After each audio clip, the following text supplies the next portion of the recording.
so much for being here for Music Dive. How are you naman tonight? It's fun. It's fun. Masaya. Okay ka I'm naman. good. I'm good. Okay, so honestly, I've told you earlier na I'm very thrilled to have you here. So again, thank you so much. Likewise. Yeah, thank you guys. So we're gonna start off with an interview and then a game, right? Yeah. Okay, so what is music for Rice Lucido? Music for me is something I always go for whenever I'm feeling down. Music yung nagko-comfort sa akin. How, in a way na it makes me feel good about myself and feel good about the situation. Na parang okay lang yan, okay lang mangyari. It has to happen. So how did you discover your passion for music? Nung bata ko, I started singing. So, usually naman lahat ng bata, diba? Always sings. And eventually, it grew into wanting to perform someday. So, yun yung nag-spark ng interest ko with music. So how did you start your music career? What step did you have to take to get where you are now? At first, after high school, nag-gig na ako outside. So, I did perform with covers first for a while since I didn't have any songs with me at that time. And then eventually, I realized that I have to, and it feels better if I sing or perform my own. So, as years go by, yun, nag-perform na ako ng original songs ko, and then I met with a lot of different productions, and then I signed with uDOu. So your music, your songs, they are downright very creative, unique, and for me kasi it's really different. So where do you get yung inspiration mo for your songs, yung harmony? Kasi sobrang kakaiba nito. Siguro with the inspirations or the musicians I listen to simula ng pagkabata ko.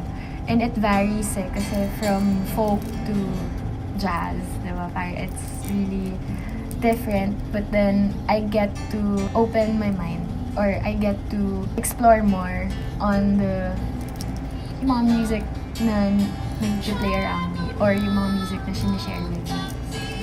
So you just mentioned kanina na you're under OC Records. So congratulations. So how does it feel to be under the record label of Kian Cipriano since siya nga yung type of handler na hindi kanya i-restrict sa craft mo?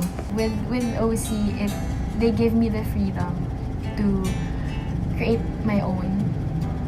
They don't intervene with the process. I mean, they help me. They support me in every way they can. So you're really making a name for yourself in the Philippine music scene. You had your EP, your album, OST for films. How does it feel na you're here? Na dati it was just a dream. Honestly, right now, I don't feel like it's special. Pero, now that you said it, I feel, parang bawat goal ko sa life ko when I started making this a career is now happening. Eventually, gradually, they're all coming into life. And it feels great. It feels like I'm on the right path. So your song, Dalawang Tao, it was part of the OST for The House of Us with Catherine Bernardo, Daniel Padilla, and direct Cathy Garcia. Yes. So that's really big, right? So, kamusta? How was the experience? It was fun and surely one for the books kasi meeting with direct Cathy and personally sinamahan niya ako sa recording studio to help me with the making of parang re-recording of the song to perfectly jive with the scene. So I have to be parang it's nakaka-humble siya kasi yung experience na yon once in a life. Parang rare ka naman talaga makamit ng mga people in the who works in those area in the industry. And with that, I feel thankful, grateful na naka-work ko sila kasi it added some growth in my career. And And not only that, last week nag-premiere ang Ulan, Yes. Nadine Lustre, and your song Heto Na Naman was part of the OST. So, nag-mall tour ka rin with Nadine Lustre. So, how is it different From the from usual. The House of Us and now Ulan? Well, with The House of Us naman, wala naman kasi siyang mall Mall tour. shows, mga mall tour. With Ulan, it's a different environment and I didn't expect it to be like that. Or parang hindi ko siya ina-expect na may experience ka kasi I never thought of that certain event. But then, it helped me connect with the crowd that I don't usually perform for. Speaking of Heto Na Naman, when I first heard the song, I really fell in love with it. And sa teaser, it actually gave off a creepy vibe, but the song is actually very meaningful, right? Yeah. So, can you tell us more about it? 4 years ago, I wrote it because I was experiencing the darkest phase in my life.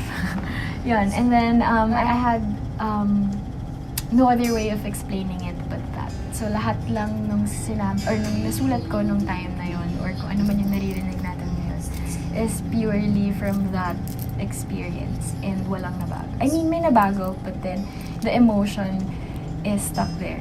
And the whole melody and the creation of it is about that. And it's very dark, but right now, whenever I sing it or perform it, I have a different take on it na. It's not the grim, the sad. It's more of, you're part of my life, and I'm thankful that you happened. Yeah, I'm good now. So, Heto Na Naman is part of your album, Helen ng Maharlika. So, what was the journey? What were the obstacles that you had to face when you produced this album? Maybe the time. Time yung kalaban ko kasi I have to finish it right away because ewan ko, parang it feels like I just have to release. Kasi yun yung gusto ng OC boss ni Kian and ni Ate China. And yun lang yung naging kalaban. Kasi all throughout naman nung paggawa ng buong album na yun, and the songs are very natural and very intricate. Wala akong masasabi doon. What's your favorite track in the album? Yung closest sa heart mo? Isa lang. Honestly, lahat sila gusto ko kasi it talks about different parts of my life. And wala.